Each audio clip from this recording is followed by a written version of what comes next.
Bom dia a todos! No MP Debate de hoje, vamos conversar sobre tecnologia e inovação no Ministério Público. Para isso, contamos com as presenças da presidente da Agência Curitiba de Desenvolvimento, Cris Alesi, do coordenador executivo do Laboratório de Inovação do Ministério Público do Estado de Pernambuco, Roberto Arteiro, e do promotor de Justiça, Murilo César Soares, que atua no Núcleo de Assessoramento da Subprocuradoria-Geral para Assuntos e Planejamento Institucional do Ministério Público do Paraná. Sejam muito bem-vindos. Antes de iniciar nosso bate-papo, eu convido vocês que estão nos assistindo para que enviem suas dúvidas e contribuições para o e-mail mpdebate@mppr.mp.br. Para começar, Murilo, agora no final do mês de março, no dia 29, nós vamos começar a revisão do planejamento estratégico do Ministério Público do Paraná. Como que a tecnologia e a inovação podem influir nesse processo de revisão do planejamento estratégico do Ministério Público do Paraná? Cambi, bom dia primeiramente a você, a todos os colegas, a quem nos assiste pela internet. Há 10 anos atrás, quando nós iniciamos o processo de planejamento, o GEMPAR, que se propõe agora a ser revisto pelos próximos 10 anos, evidentemente a tecnologia já estava em voga, já era discutido como os recursos tecnológicos poderiam auxiliar o promotor de justiça.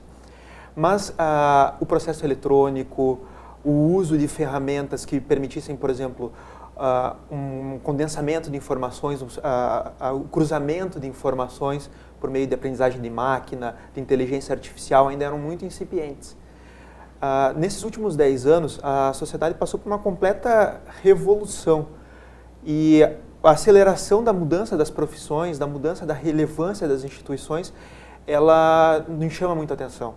Se nós observarmos quantas profissões já mudaram nos últimos 10 anos, só para falar do ponto de vista de mobilidade, né, o exemplo mais recente que nós temos aí com a questão de aplicativos de serviços móveis e os táxis, e o que se vê dos estudos, do ponto de vista das organizações públicas, e mais propriamente das organizações públicas relacionadas com a justiça, é uma tendência das pessoas buscarem os serviços por conta própria e solucionarem as suas demandas por conta própria. Fala-se até em alguns estudos na completa transformação do Poder Judiciário, dos cartórios judiciais e também do Ministério Público, porque se o cidadão pode, de uma forma direta, um exemplo bem simples, por exemplo, como o Reclame Aqui, já fazer a sua demanda e conseguir que a empresa reverta aquele comportamento dela, sem precisar acionar o Ministério Público, sem precisar acionar o Poder Judiciário, sem dúvida nenhuma existe uma necessidade de se reinventar como instituição. Do ponto de vista da tecnologia da informação, desde o surgimento do Conselho Nacional, a quantidade de relatórios e de atividades burocráticas que o promotor precisa responder lá na ponta, ela se multiplicou.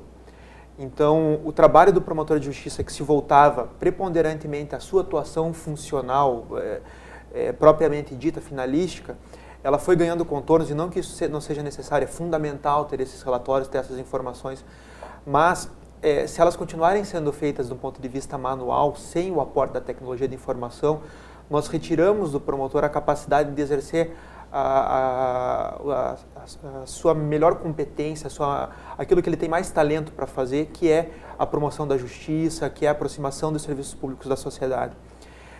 Então, não tenho dúvidas de que esse momento do planejamento institucional é um momento de discutirmos com toda a instituição que promotoria de justiça nós pretendemos ter. E aqui nós falamos em inovação, não só do ponto de vista de tecnologia, né, ou seja, ferramentas informatizadas para entregar um melhor serviço lá na ponta, mas dos processos de trabalho.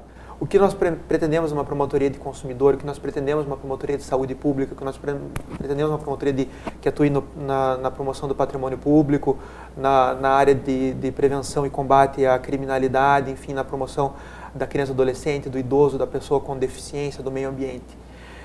É necessário inovar em todas essas áreas para que o Ministério Público continue sendo relevante, para que a sociedade continue tendo no Ministério Público um parceiro para alcançar os seus direitos, para continuar evoluindo a sociedade brasileira.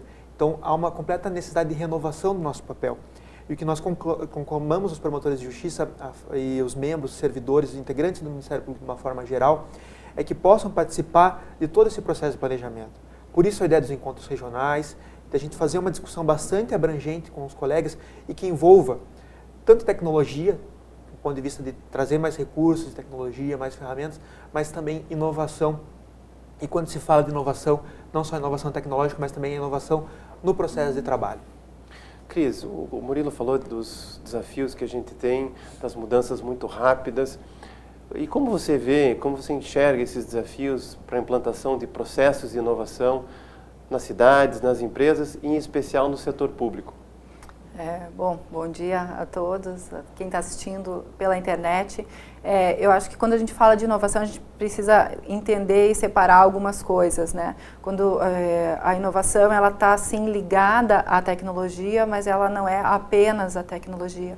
A gente transforma setores, produtos, empresas a partir de mudança de gestão, a partir de um novo olhar de resolver necessidades, né? A gente tem falado muito sobre cidades inteligentes e eu gosto sempre de pontuar o que é uma cidade inteligente. Não necessariamente é uma cidade mais tecnológica, mas sim uma cidade que tem o cidadão, a pessoa como centro de todas as ações. E aí o desenvolvimento social, o desenvolvimento econômico, a possibilitar que essas pessoas possam ser melhores dentro da cidade através desse desenvolvimento social e econômico, possibilitando a gestão com mais qualidade das operações urbanas, a desburocratização de serviços, como você falou, Murilo, o acesso às pessoas com relação aos serviços, aí sim o acesso mais digital, o acesso através da internet. Hoje a gente tem a internet das coisas como uma grande fonte de transformação de muitos setores e, logicamente, com sustentabilidade. Né? Então, a questão sustentável dos negócios é importante levar em consideração. Então, pontuando, primeiro, conceitualmente, o que é inovação, né? O que é essa transformação, a gente começa a enxergar várias dificuldades, mas também oportunidades. Né? A gente sabe que hoje a nossa sociedade tem se transformado principalmente no seu posicionamento com relação aos novos serviços, né? Então, o poder que você tem hoje com o celular na sua mão é infinitamente maior do que tínhamos há 20, 30 anos atrás. Né? Então, essa transformação tem nos dado, abrindo várias possibilidades. Você comentou sobre a mobilidade no transporte de passageiros, hoje mais do que o carro, as bicicletas, né, compartilhadas. Então, a gente está vivendo numa sociedade mais colaborativa, mais compartilhada, onde a pessoa tem mais ação sobre os serviços. Então, a desburocratização, eu acho que é um processo fundamental e ela não é fácil, principalmente no setor público. Você digitalizar serviços, você dar poder para o cidadão, em detrimento ao poder que o Estado sempre teve, né? sempre concentrou. E a questão legal, porque muitas iniciativas estão sendo vistas pelo Brasil e pelo mundo, mas especialmente pelo Brasil, onde nós temos um setor judiciário forte que também precisa se transformar, precisa acompanhar a sociedade nessa mudança, e ainda estamos num ponto de quais são os caminhos para a transformação do setor público, né? Como judicialmente, juridicamente, a gente consegue que a inovação chegue no setor público. Como eu contrato um serviço de consultoria de uma startup? Como eu contrato um produto que não existe ainda, que não tenho nem precedente legal para essa contratação? Como eu testo? Hoje a principal mudança que as startups vêm trazendo no setor produtivo testa-se e aí chega no resultado final, os chamados MVPs, né, o mínimo produto viável. Primeiro coloco o mínimo possível para que aquilo funcione, a partir daí eu vou melhorando com a colaboração dos meus consumidores para chegar no produto que seja ideal para a sociedade. Mas o setor público não pode fazer isso. Primeiro que o setor público não pode errar, né, existe o estigma de que não pode se errar. E se errar juridicamente, pior ainda, né? Nós, secretários, presidentes, o líder político, ele quando ele erra no seu CPF, não no seu CNPJ. Então, há também um grande medo do setor público, dos líderes do setor público, nessa questão judicial. E eu acho que é uma discussão nacional. Não adianta a gente discutir localmente na Prefeitura de Curitiba, porque não é só a gestão municipal que vai poder mudar isso. Essa discussão é nacional e ela precisa ser feita, precisa ser encampada. E existe muita coisa acontecendo junto, a gente está caminhando para isso, mas eu acho que um dos principais limitadores, um dos principais desafios é a questão jurídica mesmo, da entrada da inovação no setor público. Roberto, a inovação sempre chega por último, como diz a Cris, no poder público. Mas o Ministério Público de Pernambuco está na frente dos outros ministérios públicos porque criou o MP Labs. Eu gostaria que você contasse para nós como surgiu o MP Labs e quais foram as principais conquistas dessa experiência exitosa de Pernambuco. Então, Cambi, primeiro agradeço aí o convite do Ministério Público, né, para estar fazendo parte aqui, poder compartilhar um pouco do que a gente está fazendo. E acredito que deve estar dando resultado, porque as pessoas estão querendo ouvir o que a gente está fazendo. Então agradeço a todos e tudo mais. Então vamos falar, o MP Labs, a gente, de maneira carinhosa, a gente diz que é a startup pública do Ministério Público, né? Então a gente precisava dar uma resposta à sociedade, acho que o Murilo falou muito bem no início, a gente vive uma situação hoje, um momento hoje de transformação social, pelo uso da tecnologia intensiva, como a Cris falou, a sociedade cada vez mais com um dispositivo móvel na mão, ela tem um poder diante do poder público, diferente do que existia 10, 20 anos atrás. E essa sociedade digital, essa sociedade cada vez mais conectada em rede, cada vez mais consegue ter o poder na mão dela. E diante disso, a provocação que a gente fez lá foi, se a gente tem uma nova sociedade, nós precisamos de uma nova instituição. Nós não podemos imaginar uma instituição que vai funcionar da mesma forma que funcionava 10 anos atrás e continuar produzindo resultado para a sociedade no médio e no longo prazo. Senão a gente vai ser fadado a virar um PROCON versus o Reclame Aqui. Né? A sociedade hoje tem muito mais poder de barganha, né, numa relação de consumo, num Reclame Aqui, do que no PROCON. A gente tem que ser claro. Né? Ele só vai para o PROCON quando ele vai judicializar o processo. Mas quando ele quer resolver, ele vai para o Reclame Aqui. Então, diante dessa situação, se colocava a necessidade de se repensar o modelo. Né? E o que o MP Labs foi? Ele é um movimento, na verdade. O MP Labs ele é um movimento de membros e servidores que querem ver a inovação transformar o Ministério Público. Então, ele não é uma estrutura orgânica, ele não é um modelo, uma caixinha no organograma do Ministério Público, ele é um movimento. Então, as pessoas participam do MP Labs porque querem participar do MP Labs, desse movimento de inovação. E ele surge exatamente para ser esse elemento, ou esse fio condutor da discussão da inovação dentro da instituição. Como a gente vai repensar o modelo da instituição, como que nós vamos discutir esse novo Ministério Público digital, né, para uma sociedade digital. Né? E isso tem sido o nosso grande desafio. Né? E assim, isso só aconteceu, veja, a ideia do MP Labs surge no final de 2015, né, por um grupo de pessoas, a gente começou a ganhar energia, mas na verdade ele só se concretizou como iniciativa dentro do Ministério Público no início de 2018, né, com apoio incondicional da gestão, do Procurador-Geral, do Disseu, do promotor, que é o nosso presidente do Comitê Estratégico de Tecnologia, né, Dr. Antônio Hollenberg.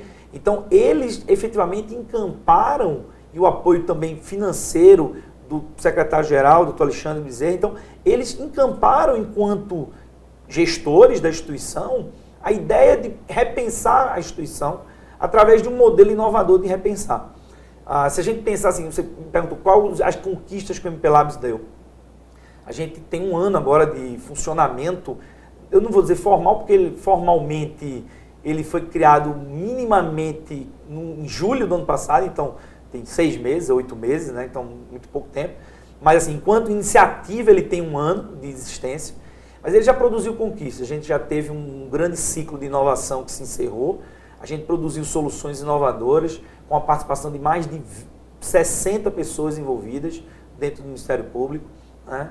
Então assim, houve um grande movimento de adesão de membros e servidores, em conjunto com startups, com o ecossistema de inovação, a gente conseguiu produzir soluções num tempo recorde. Lógico, como o Cris falou, ainda são MVPs, né? São produtos minimamente viáveis que estão sendo colocados em teste, estão sendo aprimorados ao longo desses primeiros meses de 2019. Mas assim, se a gente comparar com o ciclo do processo de desenvolvimento tecnológico de qualquer outra iniciativa recente, seja no Ministério Público, eu acho que até em qualquer outro órgão público, o que a gente fez lá em tão pouco tempo, a mobilização de recursos, a mobilização de pessoas e a mobilização de energia para produzir soluções voltadas para a inovação, de fato, assim, isso é inovador. Assim, a forma como a gente fez é a grande conquista, né? A Cris falou uma coisa importante, né? Como vencer o modelo legal constituído da lei de licitações, da lei 8666, e a gente lembra que talvez a gente tenha sido, acredito eu, o primeiro órgão público do país a fazer contratações usando o marco da inovação, o marco da ciência, tecnologia e inovação, que na verdade, apesar de ser uma lei de 2016, ela só foi regulamentada no início de fevereiro de 2018, ou seja, ao mesmo tempo que a gente estava formalmente colocando a iniciativa MP Labs para funcionar no Ministério Público de Pernambuco, houve uma regulamentação federal da lei de inovação, do marco legal da inovação, e mudou alguns dispositivos da lei de contratação, que é a 8666. Isso permitiu algumas facilidades e algumas flexibilidades. O nosso jurídico, nossa alta gestão comprou a ideia de ser inovador no processo de contratação, porque a gente é inovador desde o processo de constituição ao processo de contratação, ao processo de operação. E se a gente for dizer assim, o que é o grande conquista do MP Labs? É conseguir destravar o sistema. A gente conseguiu encontrar um caminho para trazer as melhores práticas de inovação do setor privado para o setor público. A Cris e o Roberto, o Murilo, falaram de uma sociedade digital e de um Ministério Público, de certo modo, analógico, né? Você falou também de um Ministério Público resolutivo, da necessidade que nós temos hoje de uma gestão por competências, da inovação de processos. Agora, na prática, como que a atividade meio e a atividade fim do Ministério Público pode ser atingido? Por exemplo, os processos internos, como o PROMP aqui no Paraná, a integração com o processo eletrônico do Judiciário, a própria governança interna do Ministério Público. Como que você vê tudo isso diante da tecnologia e das inovações? Veja bem, Cabê, é absolutamente fundamental, né? Imaginar que o Ministério Público permaneça analógico, não podemos dizer ainda que no sentido que a gente permanece analógico, mas é preciso avançar muito ainda.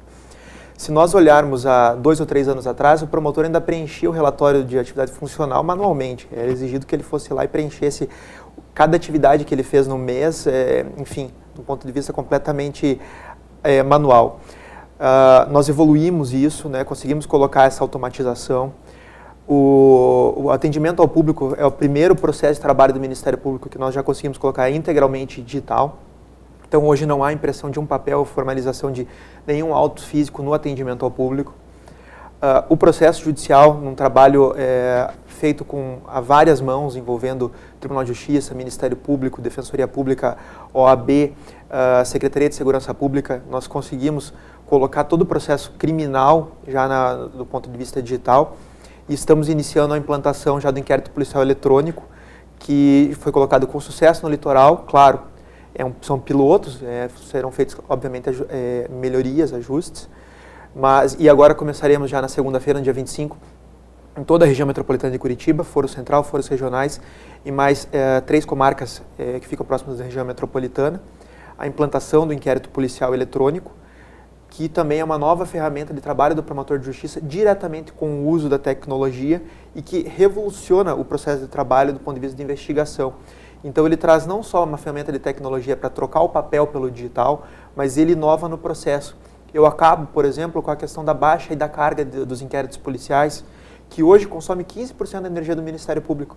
Nós temos estudos no planejamento em que o processo de receber o inquérito policial da delegacia, cadastrar no sistema, fazer a carga, tramitar na promotoria, juntar o papel, registrar no sistema novamente, devolver para a delegacia, só para pedir ou concordar com uma prorrogação de prazo, consome de toda a nossa energia institucional 15%. Isso tira a nossa capacidade criativa, burocratiza o funcionamento da promotoria de justiça, burocratiza o funcionamento da delegacia de polícia, prejudica as investigações criminais. Então, a partir do momento que a gente entra com uma ferramenta de tecnologia, em que o processo está quase quanticamente, ao mesmo tempo, com os 3 entes, está na mão do juiz, está na mão do delegado, está na mão do promotor, todo mundo enxergando o mesmo processo ao mesmo tempo, você revoluciona aquele processo de trabalho que foi instituído lá em 1875, que está previsto no nosso código em 1940, e a gente traz uma prática completamente inovadora. E o objetivo do Ministério Público, no nosso replanejamento e já na nossa atividade diária, é trazer para os promotores esse processo eletrônico para além do atendimento, para além do inquérito, para além do processo judicial. É trazer também para as outras rotinas extrajudiciais. Então, em breve, nós devemos colocar isso também para os promotores de justiça, para que toda a nossa atividade seja feita eletronicamente. E mais do que isso, quando se entra com a atividade eletrônica, nós não queremos simplesmente trocar o papel pelo digital. Nós queremos trazer novas práticas. A videoconferência, ela foi um ganho, mas, por outro lado, ela faz com que o promotor de justiça gaste horas assistindo os vídeos. Né? Eu vou hoje para um processo criminal, para uma audiência, eu tenho que antes, e terei, especialmente com inquérito policial eletrônico, com a gravação do que acontece na delegacia, eu terei que me preparar e ouvir aquele áudio, às vezes para ali capturar 10 segundos, 30 segundos de informação. Então, nós precisamos também de tecnologias que aportem soluções de gravação de conteúdo, de inteligência artificial, que possam preparar o promotor de justiça, já indicar caminhos e que sobre para ele o que é mais importante, que é aquilo que ele foi treinado para fazer, que ele sabe fazer com excelência, que é a tomada de decisão e que é efetivamente trazer justiça para a sociedade. E quanto mais nós conseguimos desburocratizar e liberar o promotor de justiça para essa atividade, sem dúvida nenhuma mais o Ministério Público vai crescer e vai conseguir desempenhar seu papel lá na ponta. Cris, o Murilo está falando que não basta só o Ministério Público às vezes querer inovar, às vezes é necessário dialogar com o Poder Judiciário, dialogar com as autoridades de segurança pública. E eu imagino que você que trabalha numa cidade enorme como é Curitiba, precisa pensar em ambientes de inovação, né? E nesse sentido, quais são as cidades que têm se destacado na criação desses ambientes de inovação? A gente tem, no Brasil, a gente tem várias cidades se posicionando de uma forma mais inovadora. São Paulo, logicamente, é uma cidade que protagoniza isso pelo seu ambiente de atração de empresas, investimentos, pelo tamanho do seu mercado, e é também a única empresa brasileira, cidade brasileira que está na lista das 50 cidades mais inovadoras do mundo, né? O topo dessa lista a gente tem Tóquio, Londres e São Francisco. Nessa ordem, então, o Vale do Silício, que é uma referência tão grande mundialmente, São Francisco está na 3ª posição, e as cidades elas se posicionam no seu ambiente de inovação, né, ter um ambiente positivo de inovação por diversos fatores diferentes. Então, você pode ter a inovação entrando na cidade através da atração de grandes empresas, de base tecnológica, de empresas mundialmente importantes. Você pode ter a mudança através da entrada de inteligência de dados, então você pode ter a transformação na sua cidade através de trabalhar os dados de forma colaborativa, de forma coordenada para que os serviços através de dados se realizem. Você pode fazer a transformação na parte urbana, transformando o ambiente da cidade, o ambiente urbanisticamente falando, propenso, né, preparado para que a inovação aconteça, mas em todas as cidades que a gente pode avaliar no mundo que tem se destacado, um ponto é crucial entre elas, um ponto é comum, que é o ecossistema de inovação integrado, trabalhando com um foco, com a governança, com a orientação da cidade. Então, todas essas cidades que a gente pode citar mundialmente importantes, e aqui no Brasil também, o ecossistema de inovação, como o Roberto falou, eles se organizaram para transformar a cidade. E o que é esse ecossistema de inovação, né? A gente tem como dados a tríplice hélice, né? O setor produtivo junto com as universidades, né? Junto com a gestão pública. Hoje a gente já fala em 4 hélices, né? Com a presença do cidadão o cidadão comum, organizado ali, trabalhando e atuando junto. E aí a gente vê no Brasil, além de São Paulo, Recife é uma cidade que se organizou de uma forma importante através do Porto Digital, como o Rodrigo pode exemplificar bem. Florianópolis, que se organizou também, como hoje Florianópolis é uma cidade que tem o maior número de startup por habitante no Brasil inteiro. E Curitiba tem se posicionado muito fortemente nesse cenário com o projeto do Vale do Pinhão. Então, Curitiba hoje é considerada a cidade mais inteligente do país. Nós ganhamos também nesse ranking, né, do Urban System de 2018, como primeiro lugar em governança, e eu acho que essa orientação de trazer o ecossistema trabalhando junto com o pensar na cidade, com governança, tem feito a diferença nas cidades que a gente pode usar como benchmark para as nossas próprias cidades, né?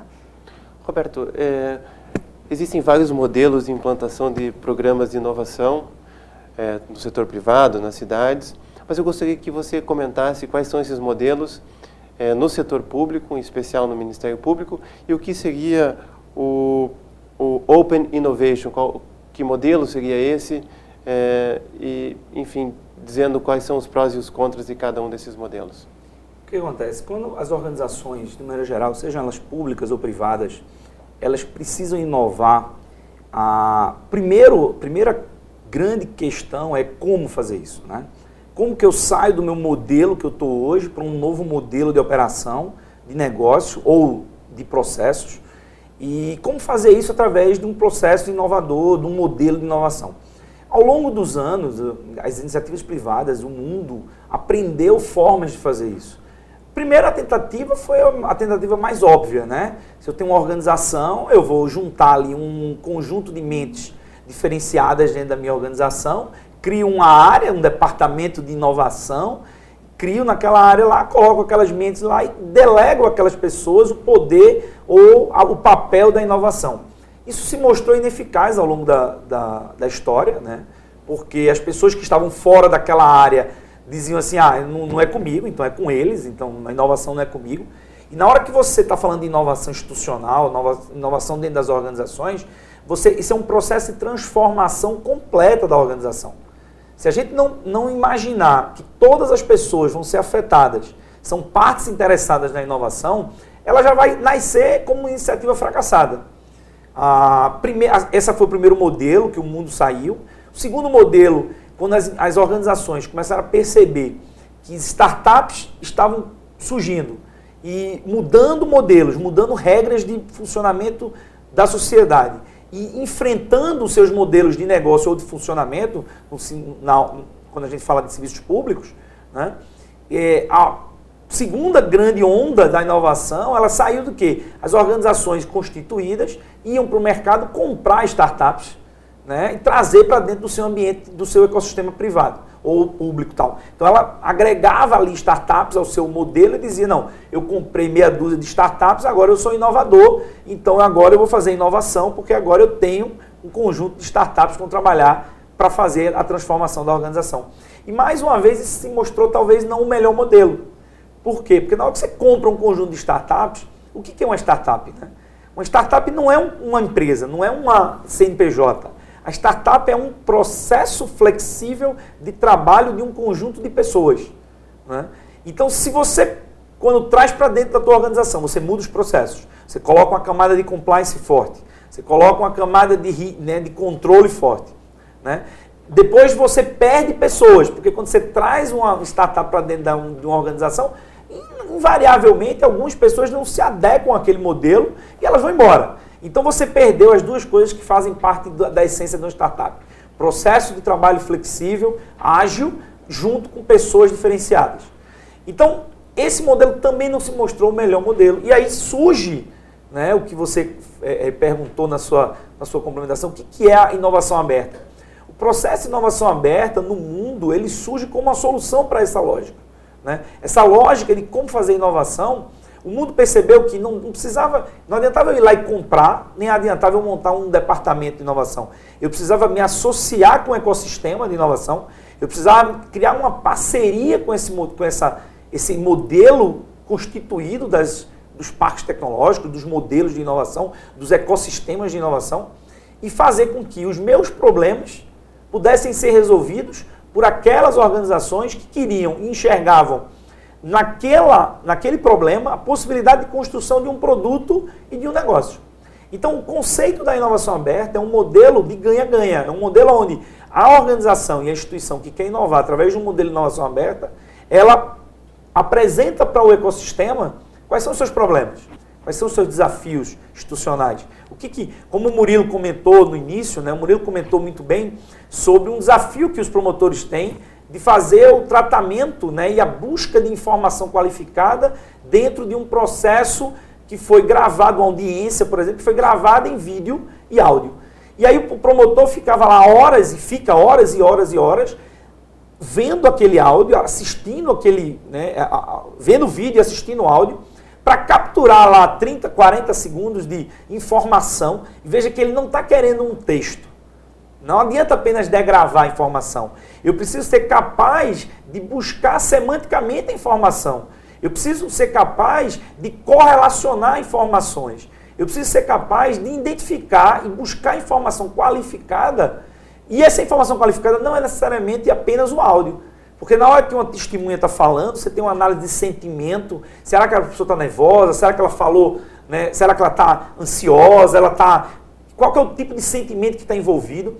Como é que está a expressão facial? Então, na hora que o promotor consegue ter, por exemplo, a gente comentou na primeira pergunta, né, no primeiro momento, que o MP Labs ele produziu uma série de soluções nesse primeiro ciclo de inovação. Uma das soluções que a gente produziu lá, junto com startups, se juntaram 2 startups para produzir uma solução chamada Vox, é uma solução que está aí, ela está terminando o seu ciclo, ela já terminou o ciclo de MVP, ela está sendo agora concluída enquanto produto, e eles vão para o mercado oferecer esse tipo de solução. É uma solução de inteligência artificial que consegue pegar uma videoaudiência, fazer a transcrição dela automatizada em língua portuguesa, que é um desafio, né? Com qualidade, com gírias, com sotaques, com todos os problemas que você tem num processo de transcrição, mas mais do que isso, criar um modelo de busca de informação semântica naquela videoaudiência. Fazer com que o promotor ele consiga rapidamente buscar num conjunto de videoaudiências o momento que, por exemplo, o réu ou a pessoa que está inquirida no processo, né, falou sobre a arma do crime, mesmo que ele não tenha citado a arma do crime como sendo um texto. Ele falou do revólver, ele falou da faca, ele falou de alguma coisa, mas ele não sabe qual foi o termo que ele usou. Eu quero saber qual foi que ele falou da arma do crime. E a ferramenta dizer, ó, foi nesse ponto do vídeo, você quer ver a hora que ele falou, clica aqui e vê. Então, na hora que você consegue fazer isso, eu sempre dou o exemplo quando eu falo do Vox, é de um tribunal do júri, né? Você imagina o promotor lá fazendo uma acusação de um crime no tribunal do júri, e aí ele prepara lá toda a argumentação dele de acusação, e ele vai lá, separa o trecho do depoimento 1, do depoimento 2, e na hora que ele está lá no meio do processo de acusação, a parte de defesa pede ao juiz que desconsidere, porque em outro momento que ele cita, mas ele não mostra, o réu falou uma outra coisa e cita lá por textual uma outra coisa que vai de encontro àquilo que o promotor está fazendo a acusação. Imagine num momento desse, o promotor ter uma ferramenta que só um minuto, meritíssimo, vai lá, não é bem assim não. A hora que ele falou disso aqui, ó, se o senhor quer ver, vamos olhar aqui agora junto, né? Porque a gente rapidamente fez uma pesquisa na videoaudiência, encontrou o contexto, e encontrou que talvez aquela frase que o advogado de defesa tenha colocado, tenha sido fora de contexto. Então, quando você coloca isso, em vez do promotor ser colocado numa encruzilhada, que muitas vezes desmonta o processo de acusação dele, ele vai ter um ambiente de base tecnológica, trabalhando a favor dele, para que em tempo real consiga ter uma capacidade de tomada de decisão e de argumentação que ele não teria se não tivesse uma ferramenta tecnológica com inteligência capaz de fazer isso para ele. Então, esse é o tipo de inovação que você nunca vai conseguir fazer se você simplesmente delega isso a um grupo de pessoas. Mas se você busca no ecossistema de inovação, através de uma inovação aberta, e do mesmo jeito que o Murilo colocou que isso era um desafio, e é um desafio para o Ministério Público do Paraná, isso era um desafio para o Ministério Público de Pernambuco. Entre os vários desafios que nós colocamos para o mercado, um deles foi esse. 2 empresas, na verdade, uma empresa constituída, junto com um grupo de alunos da universidade, Um deles, inclusive, tem mestrado na área de análise de sentimento em vídeo, o outro tem doutorado na área de reconhecimento e sumarização de conteúdo. Então, veja, juntaram-se um conjunto de competências que nunca a gente iria conseguir juntar num modelo tradicional de inovação, até porque a gente não conhecia essas pessoas, nem ele conhecia o nosso problema, e nem esse problema eles entendiam que era um problema relevante. E na hora que a gente colocou isso como desafio, eles toparam o desafio, desenvolveram uma solução inovadora e muito em breve eles vão estar oferecendo para todo o mercado. E aí você, enquanto entidade pública, como a Cris falou, acho que é responsabilidade da entidade pública, fomentar o processo de inovação dentro do Brasil. Por que a gente tem que estar comprando soluções de fora do país, quando a gente pode ter um celeiro de ecossistema de inovação pujante no Brasil, seja em Recife, seja em Florianópolis, seja em Curitiba, em São Paulo, não interessa onde. Essas pessoas, essas empresas, esses alunos, esses acadêmicos, essas startups, as grandes empresas, porque a gente não restringe o modelo, né, de inovação aberta apenas à construção de parcerias com startups. O que a gente busca são parceiros de negócio que queiram, ao resolver um problema para o Ministério Público, encontrar soluções que servem para várias outras organizações. E com isso eles constituem um novo negócio, uma nova linha de negócio para eles. É bom para eles, por isso que é bom, eles topam entrar num modelo de parceria, e é bom para a gente, porque a gente resolve um problema com um produto que vai ter ciclo de vida. Porque eu acho que assim, existe muita iniciativa de inovação, existem muitos modelos hoje que buscam construir hackathons, hackafests, né, que são processos imersos de construção em pouco espaço de tempo, mas que produzem apenas ideias. E não produzem negócios sustentáveis para desenvolver essas ideias em produtos. Então, o que a gente acredita com o modelo de inovação aberta é exatamente isso. É fomentar a construção de ideias poderosas para resolver desafios institucionais, mas mais do que isso, e dar um mecanismo, criar uma lógica de parceria institucional, público-privada, de forma que essas ideias possam se transformar em produtos que ganhem escala e que, obviamente, garantam a nós, Ministério Público, um produto longevo, um produto que vai ter um ciclo de vida, de desenvolvimento, de suporte, de evolução, de desenvolvimento, e a gente vai ganhar com o uso de soluções inovadoras no longo prazo. Murilo, chega uma pergunta aqui do nosso colega lá de Campo Mourão, o colega Marco José Porto Soares, e ele relata aqui diversas experiências do uso da inteligência artificial por instituições ligadas ao sistema de justiça. Ele cita o caso do Supremo Tribunal Federal, do Superior Tribunal de Justiça e da Advocacia Geral da União. E depois ele pergunta, quais são as tratativas ou as iniciativas que o Ministério Público do Paraná está fazendo nessa área? Bom, primeiramente agradecer a pergunta do Marcos Porto. Ele tem sido um parceiro nosso em essas discussões de tecnologia, né? Nós tivemos com ele discutindo a questão do blockchain. Ele trouxe uma pessoa que conhecia bastante da matéria, fizemos uma discussão, foi bastante rica e produtiva, inclusive nessa visualização da completa possibilidade de mudança do sistema cartorial brasileiro a partir do blockchain. E é um colega que tem essa visão. Eu acredito que o Open Innovation, ele dá essa possibilidade, porque você não precisa estar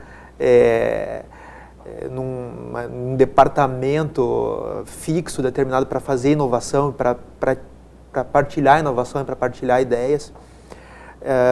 E em relação à pergunta dele, nós temos trabalhado já há algum tempo com Analytics, né, que é basicamente a ferramenta que o TJ tem usado ali, e também o Supremo Tribunal Federal para fazer classificações de processos e encaminhamentos de processos, né?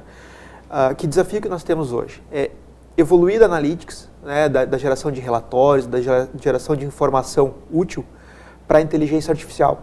Ou seja, hoje a informação útil ela chega na mão do promotor para fazer uma análise, mas é possível sim utilizar a inteligência artificial para que essa informação analítica seja já também verificada pela máquina e ela também possa induzir a tomada de decisão de uma forma mais inteligente.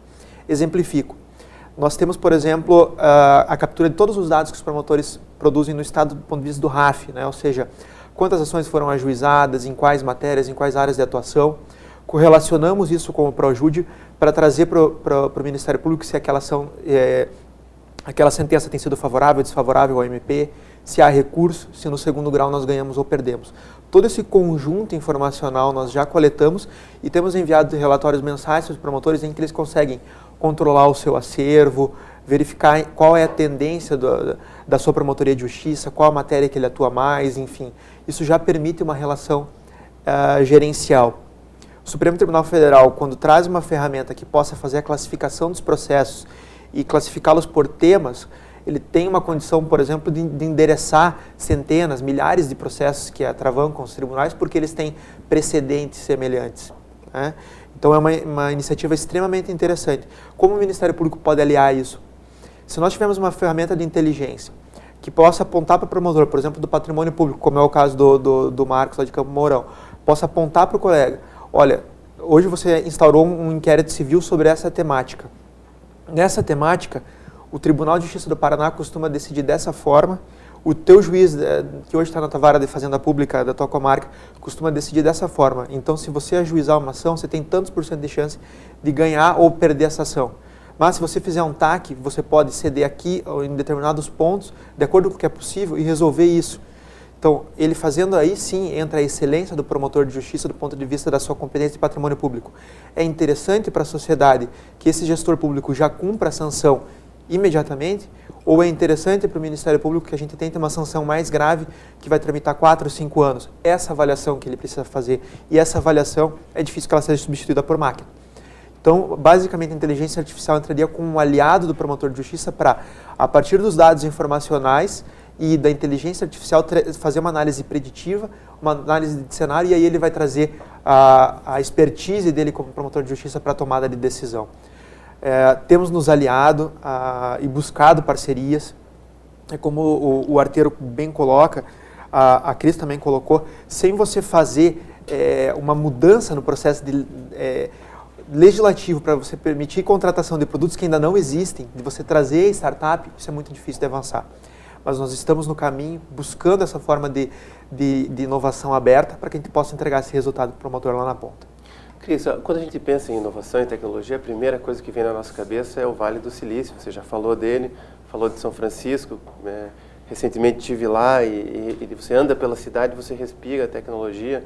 Você já não compra mais café no Starbucks, você vai num lugar, você põe o cartão de crédito, a máquina te dá o café. Mas aqui em Curitiba a gente tem o Vale do Pinhão, né? Eu gostaria que você contasse para nós o que é o Vale do Pinhão e quais são as principais conquistas que nós já tivemos. Bom, o Vale do Pinhão, e eu vou usar uma palavra que o Roberto usou também para você ver como ela é importante, é o movimento de Curitiba em direção a ações, em promoção de ações de cidades mais inteligentes.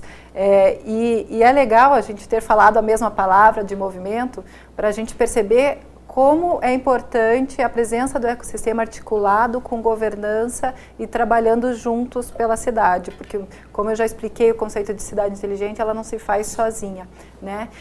O Vale do Pinhão iniciou como um sonho, uma promessa de campanha ainda do então candidato Rafael Greca à Prefeitura de Curitiba, e ao entrar, ao ser eleito, o prefeito propôs à cidade, ao ecossistema de inovação, e isso fez muito sentido, porque ele pensava em Curitiba como um ambiente colaborativo, como um ambiente de experimentação.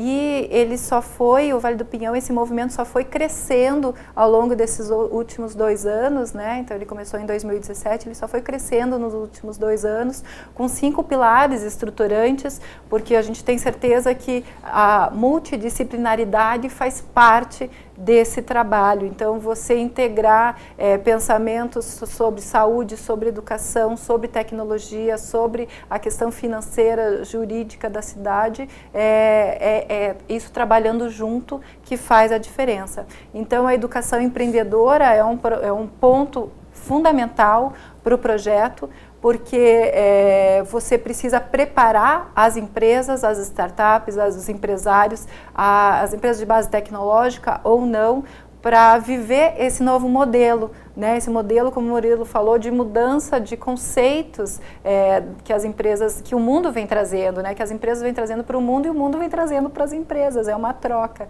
Então, a educação empreendedora ela é fundamental. E aí você precisa mostrar que os novos skills, né, o empreendedorismo está como um dos novos perfis que o mercado busca nos seus profissionais.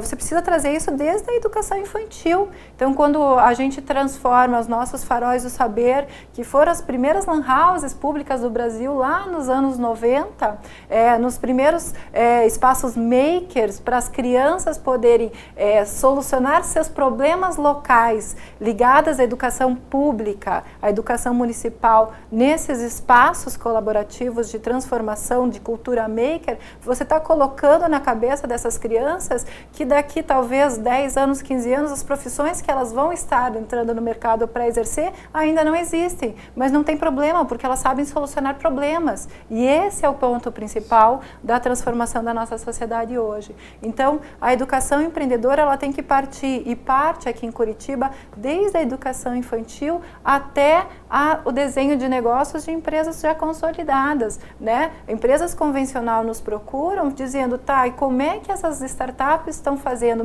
Me ajude a interagir com elas. Esse mundo dinâmico é importante. Então, você trazer esse pilar de educação empreendedora como uma proposta de gestão, ele tem sido fundamental. Um outro pilar importante é a questão jurídica. Então, a Lei de Inovação de Curitiba foi aprovada, sancionada em 2018, e isso traz segurança jurídica para a cidade como um todo, para os empresários da cidade. Então, mesmo tendo um prefeito altamente inovador, com uma visão de futuro, hoje a gestão passa. E como Curitiba se prepara para que qualquer pessoa que esteja à sua frente, possa continuar com a inovação como lei, né? Então, ter esses artifícios legais são importantes, ter incentivos fiscais para empresas de base tecnológica, isso é fundamental. E o Vale do Pinhão também tem isso como pilar. A questão de tecnologia, de desburocratização, de aplicativos, né, de IoT pelas ruas, de acesso à internet da população é um outro pilar importante. Então, como eu falei, nós estamos no ranking entre as cidades mais inteligentes e conectadas do país.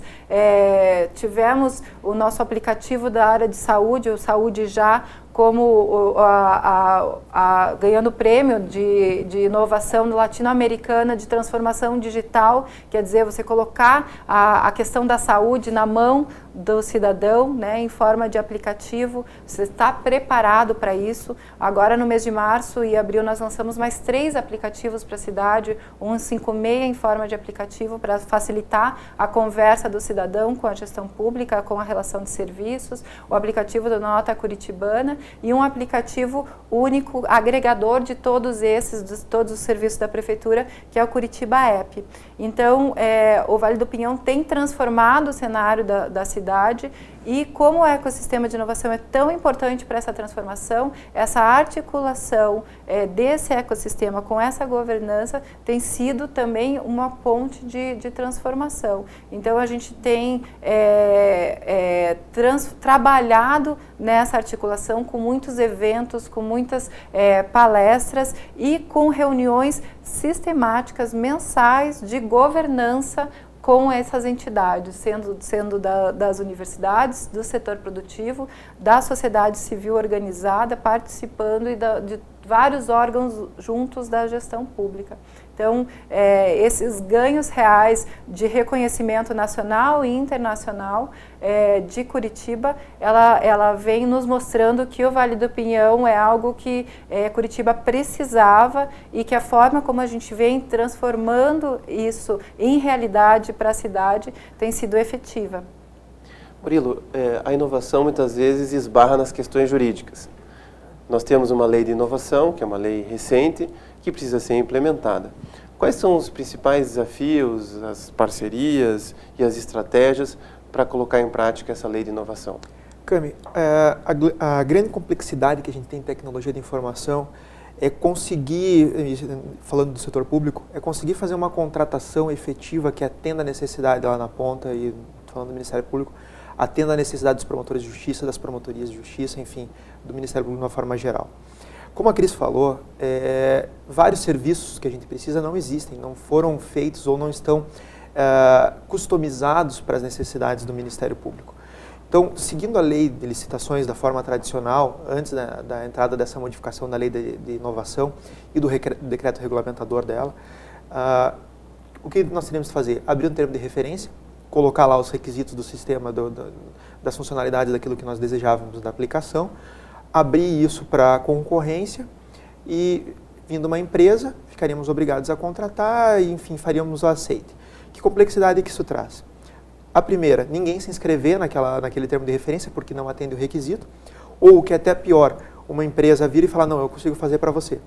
Aí ela vem com o produto e aquele produto não atende às expectativas porque ela é feita no método tradicional, porque as expectativas são mutáveis, porque as necessidades são um pouco diferentes.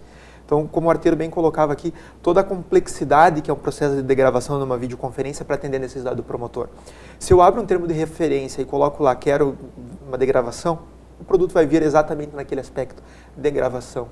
Mas, por vezes, a necessidade lá na ponta, a necessidade de quem usa a ferramenta, ela só vai ser efetivamente percebida com todo o seu alcance durante o processo de desenvolvimento e durante o processo de aplicação. Então, sem eu ter essa parceria e essa inovação, essa construção em um formato aberto, no qual quem está desenvolvendo a solução e quem precisa da solução estão dialogando antes do produto estar pronto, eu não consigo ter um produto viável. E a lei de licitações era uma barreira porque era absolutamente impossível colocar aporte financeiro para fazer essa inovação, porque eu tenho que, no poder público eu tenho que dar certo. Se eu faço uma licitação e o resultado final é negativo, é dinheiro público que foi desperdiçado, vamos colocar assim, numa visão tradicional de que o único resultado necessário é a entrega daquele produto que eu quis, né? E isso gera um problema, porque é absolutamente impossível conseguir antecipar qual vai ser o produto final. Por isso que se trata do MVP, do mínimo viável. Por que o mínimo viável? Porque nem se conhece o que é o produto final sem eu fazer essa discussão da startup com o negócio, sem essa aproximação e sem essa interação. Uma completa revolução tecnológica, industrial, não só no que recebe na ponta, mas no processo de construção das soluções. Então, a partir do momento que você tem a lei da inovação, ela nos permite contratar as ICPs, as instituições que podem fazer esses novos tipos de contrato, para que haja um fomento ao desenvolvimento, para que haja um fomento da inovação, fomento da tecnologia, e o meu resultado, o errar é um resultado positivo. Desde que eu caminhe com uma startup, que haja um aprendizado, que esteja junto com uma instituição de ensino, o processo do erro é um processo que faz parte, até chegar a um produto final que efetivamente vai nos atender. Então, sem esse marco legal, e mais do que isso, sem o decreto regulamentador, indo mais adiante, a construção jurisprudencial, a compreensão de todo os promotores e juízes que trabalham com o patrimônio público, com a moralidade administrativa de uma forma ampla no país, compreender que a lei de licitações é uma lei que não é suficiente para a modernização do país, e como nós vamos dialogar com essa nova lei da inovação, ela é absolutamente fundamental para qualquer avanço que a gente faça na instituição. Arteiro, nesse contexto tão burocrático que a gente vive, e nós somos quadrados por natureza no Ministério Público, e depois tem o Tribunal de Contas e outras tantas amarras, a pergunta de $1 milhão vai para você, né? Como se deu essa parceria entre o MP Labs de Pernambuco e o Porto Digital para viabilizar a contratação de startups? O que acontece?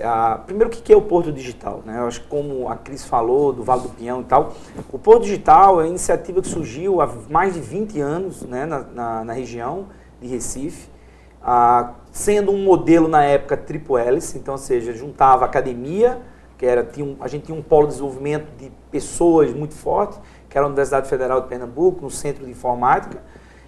Então, pessoas, o Silvio Meira, né, um professor, doutor, referência nacional aí na área de inovação, Então ele era um pilar importante, como vários outros ali que faziam parte do Centro de Informática.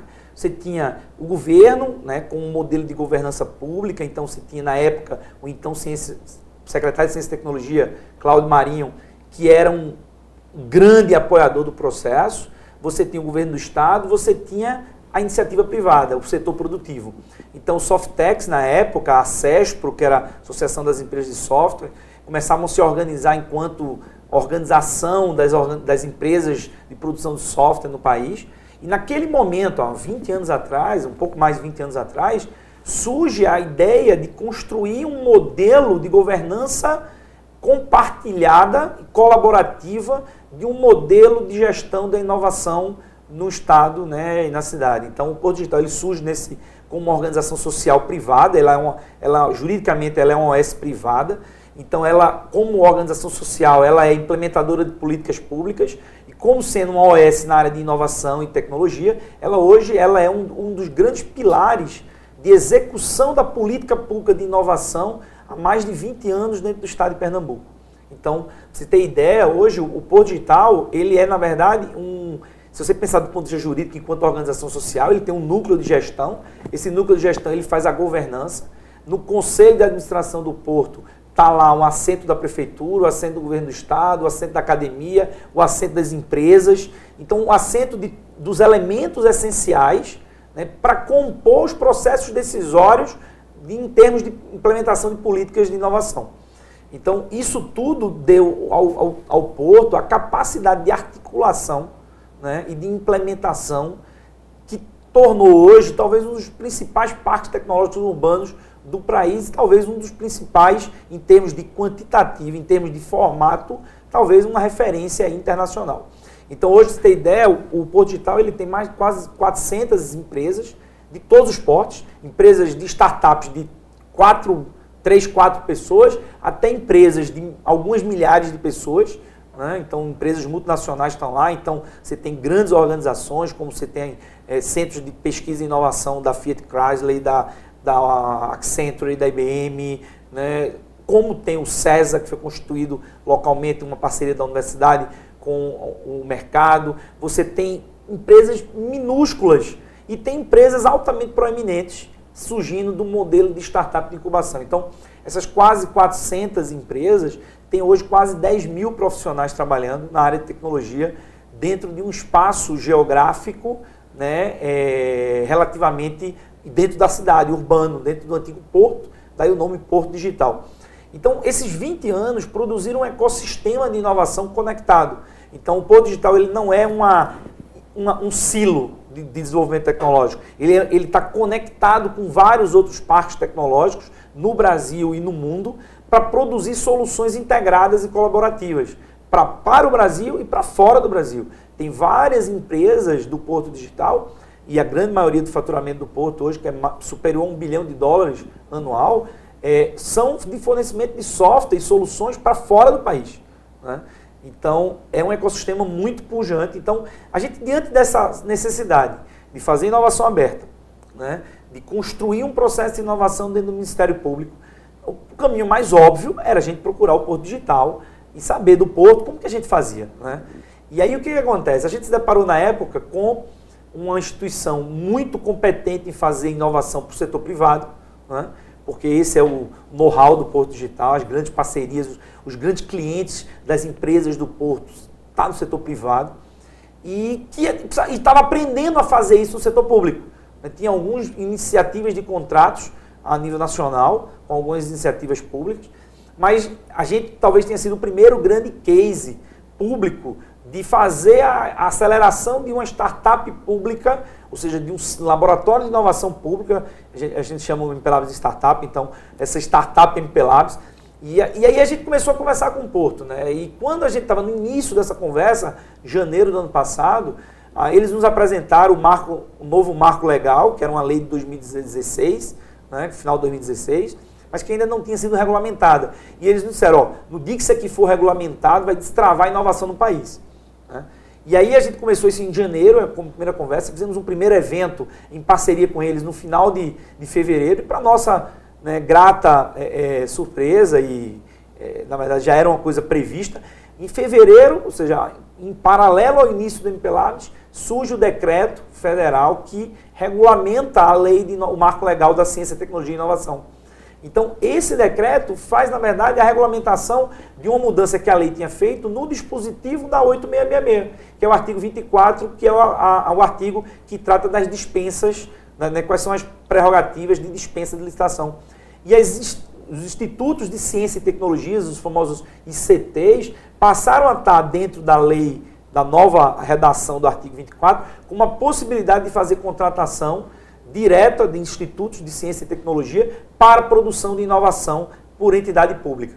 Então, CTs tanto públicas quanto CTs privadas, ou seja, pode ser academias, universidades, ou podem ser OS, ou podem ser entidades privadas, desde que elas se enquadrem num conjunto de regulamentos que está dentro do decreto federal.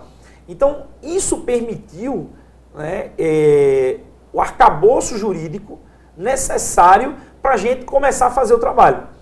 Mas aí precisava da decisão institucional de assumir os riscos, de efetivamente... A gente sabe que toda vez que você inova num processo de construção legislativo, que foi o marco regulatório, você vai ter aquelas primeiras pessoas que vão utilizar o mecanismo, o arcabouço jurídico, vão passar por processos óbvios, né, de auditorias, de fiscalização, e precisava de uma gestão que fosse capaz de assumir esses riscos, né? De dizer assim, não, a lei permite, a gente vai fazer dentro do rigor da lei, mas dentro daquilo que a lei hoje foi modificada.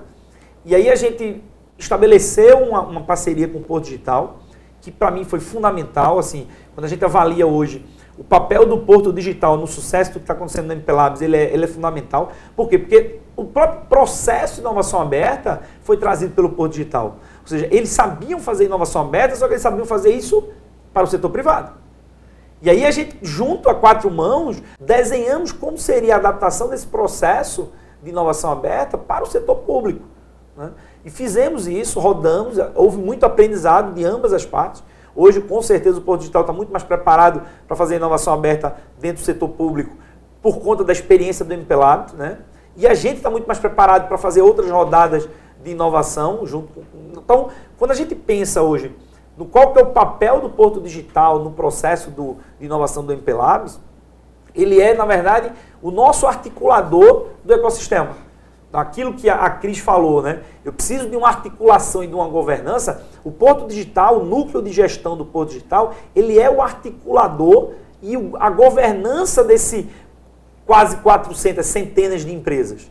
Então, em vez de a gente tentar se relacionar e descobrir quem são essas empresas, até porque, eventualmente, a solução dos nossos problemas não vai ser provido por uma solução desenvolvida por uma startup ou por uma empresa que está dentro do ecossistema de Recife, né, dentro do Porto Digital, mas por uma outra startup que vai estar, por exemplo, no ecossistema de Florianópolis ou do Vale do Pinhão, aonde quer que esteja, no mundo inteiro, para que a gente possa, em parcerias, e isso aconteceu dentro da primeira rodada do MPLabs, ou seja, várias empresas se juntaram para prover soluções, porque uma tinha uma parte da expertise, outra tinha outra, competências complementares, se juntaram para prover soluções e criaram com isso novas startups, como novas junções de pequenas outras empresas. Então, isso está acontecendo, e isso foi talvez o grande sucesso, né, do que tem acontecido com o MPLabs, foi essa parceria com o Porto, porque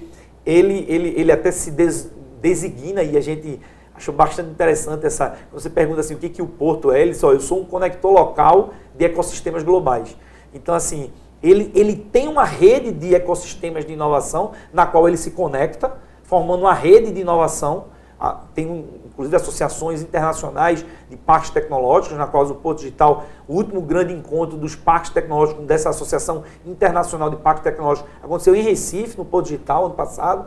Então, assim, é um parque que está altamente conectado com os outros parques.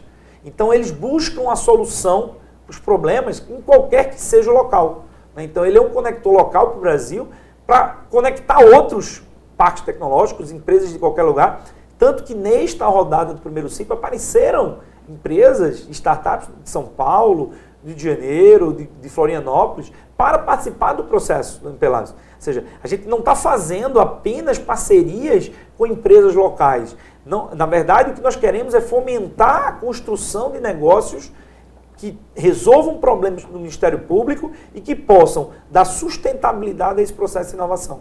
Porque é fundamental a gente compreender o papel da gente enquanto entidade pública. A gente tem problemas, a gente tem recursos, né, orçamentários. Obviamente, existe uma responsabilidade fiscal e uma responsabilidade jurídica, porque a gente está lidando com o dinheiro público, o dinheiro não é privado. Então, as decisões elas precisam ser norteadas e governadas dentro de uma lógica, né, juridicamente legal e correta. E isso a gente tem tido esse esmero, esse capricho. Então, a gente hoje, quando você pensa assim, o que é o MP Labs? O MP Labs ele é esse movimento dentro do Ministério Público, mas ele tem um núcleo de governança fixo, que na verdade ele não faz a inovação, mas ele coordena o processo de governança da inovação. Então a gente tem um time pequeníssimo lá, enxuto, de 2, 3, 4 pessoas, que coordena todo o processo de gestão dessa coisa toda, de coordenação, da fomentação e da indução do processo de inovação, seja atraindo colaboradores internos para se juntar com o ecossistema externo e produzir inovação de maneira colaborativa e coparticipativa. Esse é o papel do MP Labs e talvez é esse, e o Polo Digital ele foi essa peça de ser o conector do MP Labs para todo o ecossistema de inovação, seja ele em Pernambuco, seja ele em qualquer lugar, aonde quer que esteja. Cris, a gente já está conversando já há quase 1 hora e a gente falou de Open Innovation, de startups, que são conceitos que às vezes estão muito longe do cidadão comum. E por outro lado você tem um cidadão comum que não raro reclama dos serviços públicos, porque eles são muitas vezes precários, e de um sistema democrático que precisa ser aperfeiçoado. Como é que o cidadão comum, como é que a sociedade pode participar desses processos de inovação? Bom, a gente está falando de uma sociedade em rede, a gente está falando de uma sociedade colaborativa, então não existe nada melhor ou nada mais de resultado que a conexão. Então, a primeira coisa que a gente propõe, e eu acho que o cidadão tem que fazer, é se conectar ao movimento da sua cidade, no caso de Curitiba, se conectar a esse movimento que o Vale do Pinhão vem propondo, com suas diversas entidades, né, diversos órgãos e atores do ecossistema participante, e participar dos movimentos de políticas públicas de fato, de transformação. Né? Então, essa conexão ela pode se dar através da participação em um evento que se proponha na cidade, e Curitiba, em especial, tem feito uma quantidade muito grande de momentos abertos para participação popular, participação de qualquer cidadão em diversos espaços da cidade, não só públicos como privados, muitos eventos gratuitos relacionados a empreendedorismo, a cidades inteligentes, a cultura criativa, a tecnologia. Alguns exemplos deles, né, o Paiol Digital, que acontece aqui todos os meses, na última terça-feira de todos os meses, no Teatro Paiol, promovido pela Agência Curitiba. As universidades, os coworkings da cidade, muitas startups têm promovido encontros abertos com essa função de discutir a inovação e a conexão na cidade. Fora isso, tem vários programas de educação empreendedora, como eu falei, o programa Bom Negócio, Vale do Pinhão, que é uma jornada empreendedora para a cidade, EAD e presencial. A gente tem projetos de empreendedorismo feminino, a gente tem os faróis do saber e inovação. Através das ruas da cidadania existem espaços pensados para empreendedores, principalmente pequenas empresas e MEIs, então também com apoio e com treinamento e capacitação nesses espaços das ruas da cidadania da cidade.